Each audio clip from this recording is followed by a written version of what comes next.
Bonjour.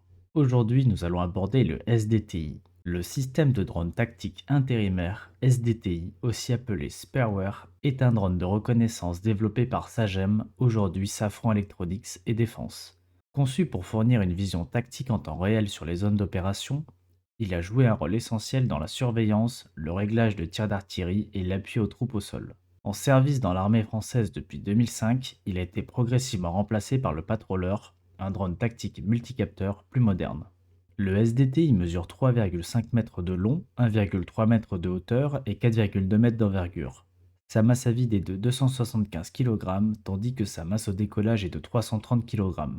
Son moteur Otax 582 bicylindres 2 temps de 65 chevaux fait tourner une hélice quadripale. Il a une vitesse de croisière d'environ 165 km/h avec un rayon d'action maximal de 180 km et plus de 4 heures de vol.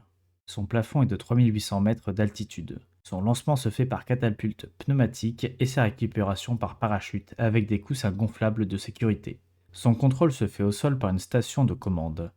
Le SDTI est équipé d'un ensemble de caméras gyrostabilisées avec des optiques dans le spectre du visible et dans l'infrarouge pour la nuit. Les images transmises en temps réel au poste de commandement au sol permettent une surveillance et désignation de cibles de manière optimale, notamment en lien avec l'artillerie.